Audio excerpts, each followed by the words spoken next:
this article is about a particular scheme targeted towards the street vendors of India. Now, street vendors are the nostalgia of every Indians because we have been seeing them since we were, small kids, right?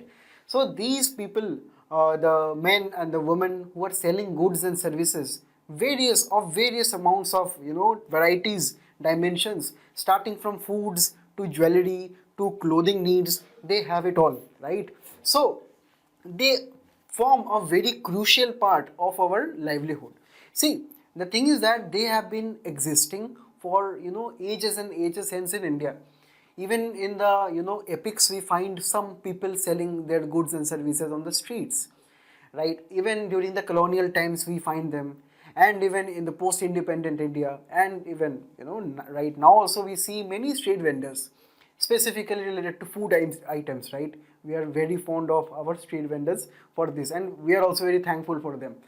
But the thing is that they belong to particularly exclusionary backgrounds. They do not have a very strong economic footing, and mostly they are also poor migrants from our nearby villages, even nearby states and even far away states in cities like Delhi, Mumbai, Kolkata, who houses the most number of migrants, right? They form the chunk of the street vendors in these cities. Now, you see, in our constitution, we have a fundamental right under Article 19, right, to practice any profession or carry on any occupation, trade or business. So herein we have to understand that we have our own freedom of practicing any profession. Even they also have this freedom of practicing the profession of their choice. But the thing is that if we understand, if we look at the data, there are around 10 million street vendors in India spread across various cities, and mostly they are concentrated in the cities of India, urban areas of India. Then if we see, around 30% are concentrated in the group of 21 to 30, or we can say that they are quite young, but most of the chunk are between the ages of 31 to 50, where we can find around 51% of people in this particular age. Now the rest of them are in the elderly section, so we can also understand that most of them are also elderlies, and we also know this, right? We also know that we can see many of the street vendors are also quite old. Then we have to understand that 40% of them are also illiterate. Then around 71%, which is a very huge number, they are actually stationary vendors, and that this means they have set up their own shops and set up on the streets or say by the lanes of our roads. So they are stationary, they are not moving anywhere. There are other kind of vendors also who move their goods and services, such as we have vegetable cart pullers, right? Even some ice cream wallas we have. So they move their goods and announce while going around our lanes, which is a very nostalgic value to all our childhood memories also. Also, we can see around 80% of them sell perishable goods. That means they sell goods that cannot be stored for a particular period of time. So these things highlight that they also need some storage services which they generally do not have, right? And also we can see, if we are talking about storage, most of them actually store at their home only. They make some space out of their own home, some space under their bed, some space in their rooms, and they store their items, right? Now why they do this? Because they generally generate some profits, some very minuscule profits, and they generally run their businesses using their savings, right? They hardly know of say a loan facility by a bank. They hardly are aware of financial literacy. So we can understand only 2% take loans, and that also the self-help groups and the cooperatives, right? They are also not too much involved in financing the street vendors also, correct? Then we can understand around 70% spend their 8 to 12 hours daily on the street vending. So we can understand that the working conditions are quite long for them, and also apart from this, they spend an additional 2 hours on cleaning and displaying their products. So this takes to the total of around 14 hours in a day. So they get hardly around 10 hours, right, for their daily entertainment or say leisure time. Now we have to understand that street vendors in India are not alone. The government is with them, and that is why government is telling that the very term street vendor is a person who is selling their goods and services but do not have a permanent shop. That means whatever shop or establishment they are selling on, that is not say properly registered with the government, right? So that is not permanent. Okay, so we have also seen many times, right? They are not permanent. They kind of often move from one place to another. For example, say suppose a street vendor is located near a vacant land, and when say a promoter has announced that a promoter will be building an apartment on that land, so that street vendor can any day be shifted from there to any other place. So that is not permanent in nature, right? Then there are estimated, we have looked at, right? So there are a huge number of street vendors, particularly concentrated at Delhi, Mumbai, Kolkata and Ahmedabad, and most of them are migrants, as we have discussed. Now the government of India in 2014 enacted an act named as the Street Vendors Protection of Livelihood and Regulation of Street Vending. Now here we have to understand that government is trying to regulate the street vending, because these are also Indians, these are also voters, these are also human beings above all. They need some livelihood because they have some fundamental right under our constitution. So we need to, as a government, regulate them.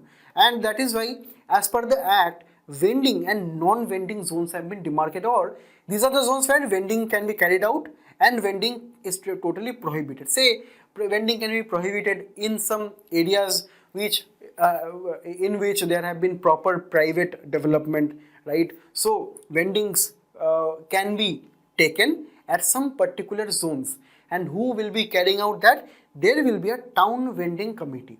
Now this town vending committee will be set up at every district, where the municipal commissioner will be heading them. And we have to understand that since street vendors are the stakeholders here themselves, they will be having around 40% of the representation in this committee. So they will be also participating in the discussion of the committee, the decision it is going to take. They will be having a role to play. And here, what are the functions of this committee? They will be doing a survey. The survey will be trying to map all the migrant laborers, or say trying to map all the street vendors in that particular district. They will be demarcating that vending and non-vending zones. And when they have demarcated vending and non-vending zones, in the vending zone or in the areas where vending can be permitted, they will be issuing a certificate to the vendor. And they will be also kind of nominal vending fees, right? Then these hawkers should also pay the municipality for that. And finally, there will be a street vendors charter. Now see, this is very similar to the citizens charter. This means that the government is kind of giving a charter to the people, charter to the street vendor here, that we will be giving you some proper services, because we are also collecting fees from you, right? We are collecting fees from you. So we will be say doing regular cleanup of the zones. We will be providing electricity, water supply. These are the things that government is trying to provide. So government will also having a charter, or say a commitment from the government sides, right? Then also we have to understand that, as reported by the states and union territories, there are around 13,000 vending zones all around the country. But the thing is that, this has not been properly implemented in nearly all of the states. And according to the act is having a safeguard that no vendor can be, or say no street hawker can be removed from his or her spot, right, until the survey has been done. So as of now, if there is a particular vendor located, that vendor cannot be removed ever till a survey has been completed. Okay, so these are the important things we have to understand. And also, lastly, there is also safeguard against the harassment that the street vendor face from say regular people, from say even local political goons. So they also have some safeguards. Now we have to understand that when COVID pandemic 2020 struck, we have heard in news that most of the migrants returned back to their states, and most of the migrants were also street vendors. Now, when the migrants returned back to the states, and most of the country, all of the country was under lockdown, from where they could earn. So when the lockdown would end, they would again resume their business. But by then, most of the demand in the market have died down. So they need, also most of the savings that they've accumulated have went into these years of lockdown. So where they will get the money? So here the government said, okay, let us help you. We will be giving you a scheme known as Pradhan Mantri Street Vendors Nidhi. Here, this is a central sector scheme. That means it is fully funded by the center and it is under the Ministry of Housing and Urban Affairs. This is giving totally collateral-free loans. That means if you are taking a loan of around 10,000 rupees, you need not give anything in return as security, such as gold, any asset, right? Or even if it is a Rishka puller, that person need not give his Rishka as a collateral, right? Or kitchen equipments as collateral. So there will be collateral free. It will be given by the government. Now, the main purpose here, we have studied that there are only 2% vendors who take loans. Now, the main purpose here is to first initially give them small loans. Say the loan can be in term of 10,000 rupees initially. So we will be from the government side, from the government will be tying with the banks, and the banks will be giving an initially small loan of 10,000 to just get their business started. But this has two benefits. First, their business will be started. Second benefit will be here that they will be having something known as credit history. See, when banks give you loan, they look at two things again. One is the collateral that you are offering. That collateral has to be of good value, right? Otherwise, the banks cannot, if you are not paying money, the banks cannot get your money by any other way. That is your collateral. Here, there is no collateral. But the thing is that the government is trying to build a credit history. This means that when that hawker or when the street vendor will be going to the bank again the next day, when he has totally paid off this first loan, when the vendor is going to take the second loan, the bank will be seeing that, okay, first time he has taken 10,000 rupees from me, he has totally paid it back with interest. It is good. So you have a good credit history. So I will be giving you loan for a second time also. Right? So this is the benefit. If you are taking loans from the banking system, this is the benefit that if you are very disciplined, if you are paying loans on your time, you will be getting a second loan which can be more than 10,000 rupees and which can be going into directly helping in your business and earn more profits.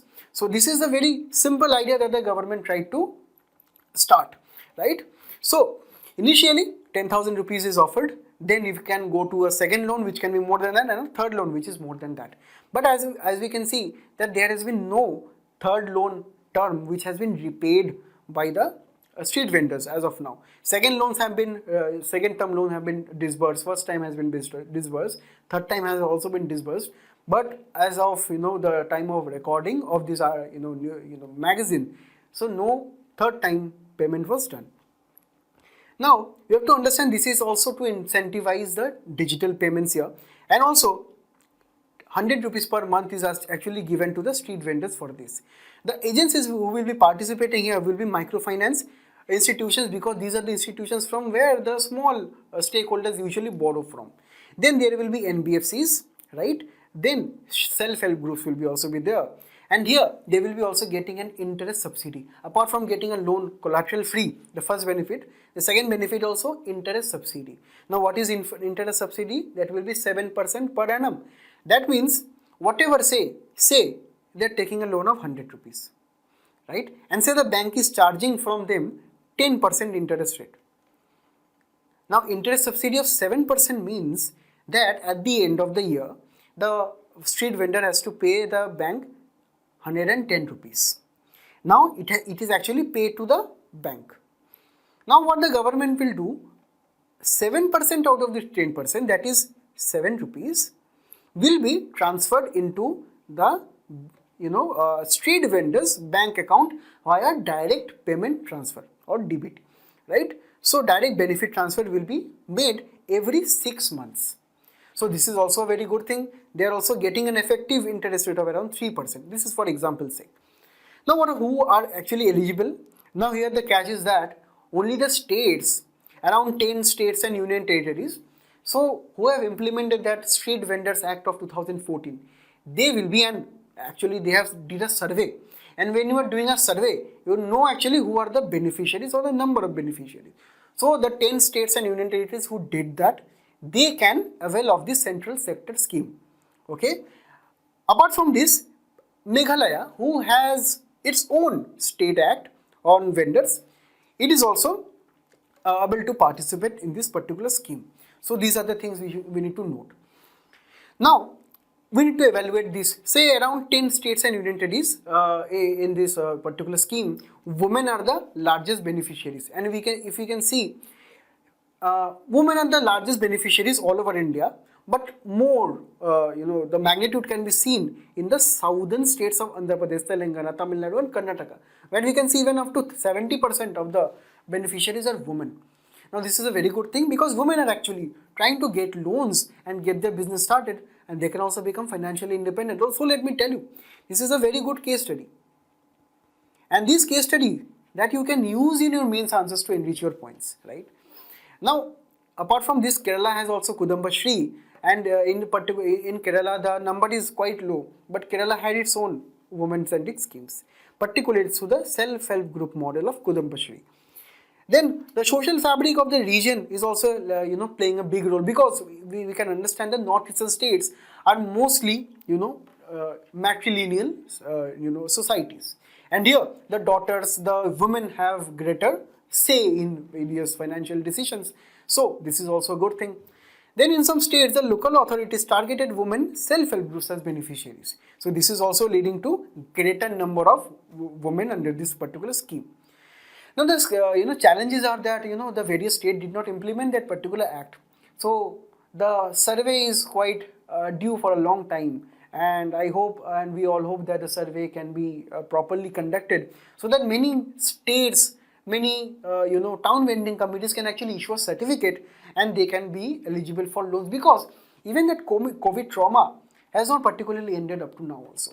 They have kind of burned all their savings. So let us do a survey, right? And also, even if the survey have been done in those states, some municipalities are facing some delays in issuing the letter of recommendation, which they need to take from the municipality and submit to the banks for getting the loan.